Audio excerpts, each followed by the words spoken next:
एक कमेंट आया मेरे पास और उसमें पूछा कि सर आप महिलाओं के बारे में ज़्यादा बोलते हैं, मतलब फेवर जो है पतियों को करते हैं, पत्नियों को नहीं करते हैं। मैंने उनसे स्पष्टली कहा गया, मैंने कहा ऐसा कुछ नहीं है कि मैं पत्नी का नहीं करता हूँ, पति का करता हूँ। मैं फेवर उस व्यक्ति का करता हूँ जो सही होता है। जो गलत होता है या फिर जो पिस रहा है बेचारा, इसके फेवर में कोई कानून नहीं बचना बना है और महिलाओं के लिए तमाम कानून बना हुआ है। तो मैं उसका फेवर कहाँ कह रहा हूँ, मैं तो उसको वो रास्ता दिखाता हूँ जिससे वो बेचारा बच जाए, ताकि वो किसी आत्महत्या जैसे करने जैसे अपराध से वो बच जाए।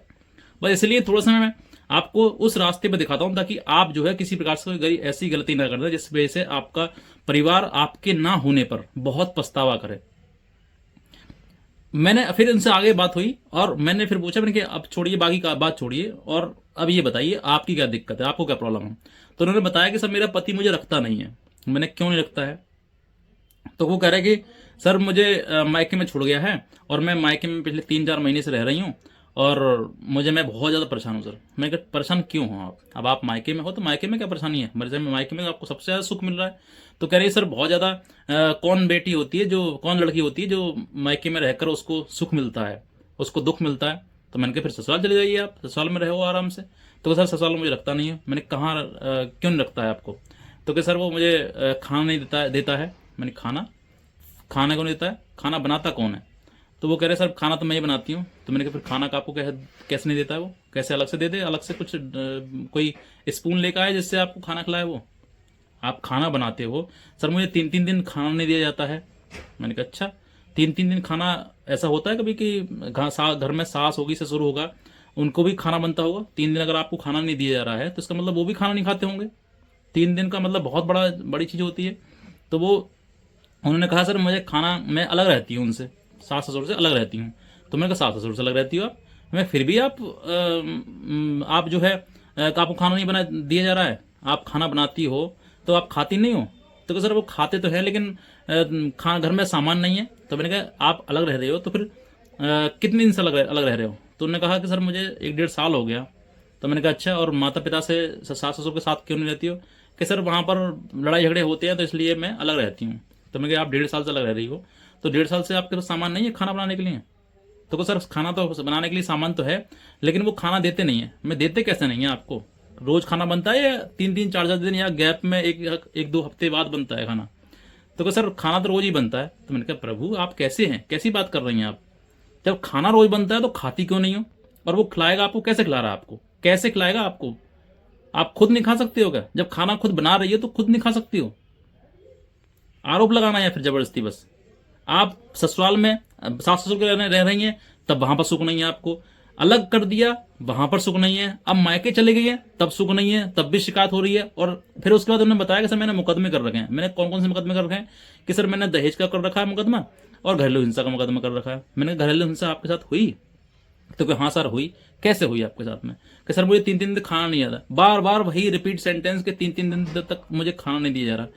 घरेलू हिंसा का मतलब कहीं मैंने कहा तो मारपीट आपके साथ हुई, कि सर मारपीट तो नहीं हुई, मुझे रखते नहीं है।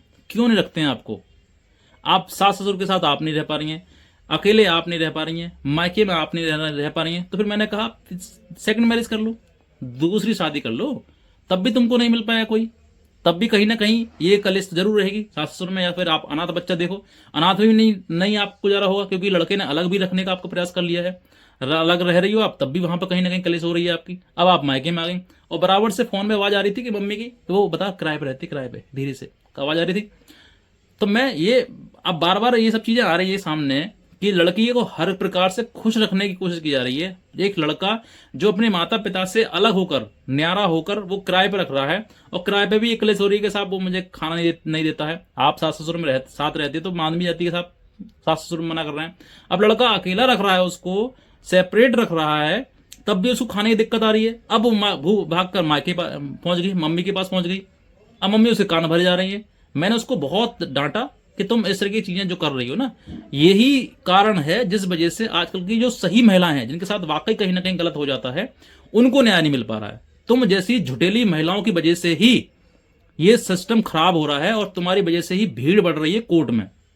जो बिना बात के ऐसी कौन सी परेशानी आ रही है जो तुम सास ससुर के साथ नहीं रह पा रही हो, और फिर अब अलग हो गए तो फिर पति के साथ नहीं रह पा रही हो। अब तुम माँ के साथ में रह के वहां पर तुम्हें सुख नहीं है, तो तुम्हें कहां सुख मिलेगा। धरती पे कोई ऐसी जगह है जहां तुम सुख मिल जाएगा।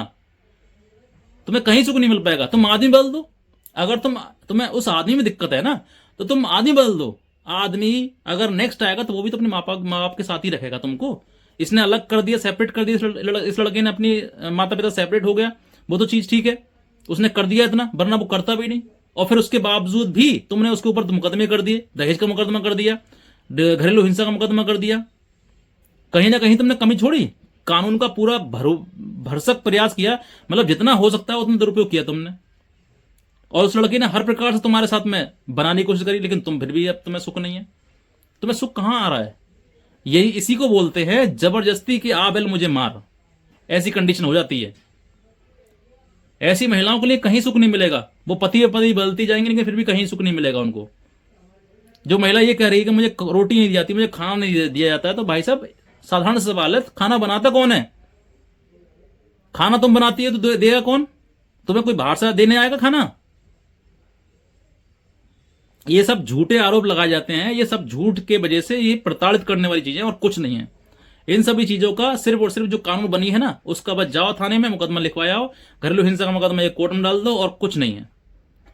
इसके इन चीजों के पीछे सिर्फ एक ही मकसद उद्देश्य नजर आता है कि जैसे महिला कहे बस वैसे ही मान लो, जो वो कहे बस उसी की हाँ में हाँ करो, नहीं तुम्हारे ऊपर मुकदमा आ जाएंगे, तुम्हारे ऊपर प्रताड़ना आ जाएगी और तुम भागते फिरोगे कोर्ट कचहरी, बस और कुछ नहीं है। इतना दुरुपयोग कर रखा है, इतना मिसयूज कर रखा है कानून का कि बेहद से पार कर दिए। और इसीलिए देखना एक समय ऐसा आएगा कि कानून में तुम्हारी कोई नहीं सुनेगा। जो महिलाएं जिनके साथ वाकई सही इसमें कहीं ना कहीं गलत होता है, उनकी भी ऐसी गलत महिलाओं की वजह से उनकी कोई सुनता नहीं है। और इसी वजह से ये हो रहा है कि आज के टाइम में कोर्ट में जो है वो तादाद बढ़ रही है, इतनी बढ़ रही है, अति हो रही है कोर्ट में कि भाई हर बात पर, छोटी छोटी बात पे खाना नहीं देता मुझे, कोर्ट चले जाओ, और बात घुमा के आएंगे साहब मुझे दहेज मांग रहा है। और जो कहीं से ले कहीं तक दहेज वाली बात कहीं होती ही नहीं है, लेकिन नहीं, दहेज मांग रहा है मुझसे। ये सब चीजें एक समय ऐसा आएगा कि सब पलट जाएगा। आज जो इतना दुरुपयोग, इतना अत्याचार पुरुषों के ऊपर किया जा रहा है ना, वो सारा का सारा अत्याचार बराबर हो जाएगा। और जितना कानून महिलाओं के लिए उपयोग किया गया ना, धीरे धीरे उनमें सस्ताई आ जाएगी और सब कुछ समझ में आ जाएगा कि हाँ ये सब महिलाएं झूठे मुकदमे लगा रही हैं। इसी घटना से आप समझ लीजिए कि एक महिला ये कह रही है कि मुझे मारा पीटा भी नहीं जाता है, मुझे खाना नहीं दिया जाता है। तो खाना भाई साहब, खाना के वजह से आपने दहेज का मुकदमा लगा दिया, कितनी परेशानी हुई होगी उस परिवार को। इन्होंने जितने भी सास ससुर ननद जेठानी बिठानी सबका नाम लिख दिया होगा उसमें, दहेज मांगते हैं मुझसे। ऐसी महिलाओं की वजह से ही आज के टाइम में सिस्टम जो है वो बेकार हो रखा है। ऐसी महिलाओं की वजह से ही परेशानी आ रही है बस। और पुरुष बेचारा पिस रहा है और आत्महत्या कर रहा है। और इसी वजह से घटनाएं, यही महिलाएं हैं जो महिलाओं की वजह से पूरा सिस्टम खराब है। अच्छी महिलाओं भी बेचारी इसी लपेटे में आ जाती हैं।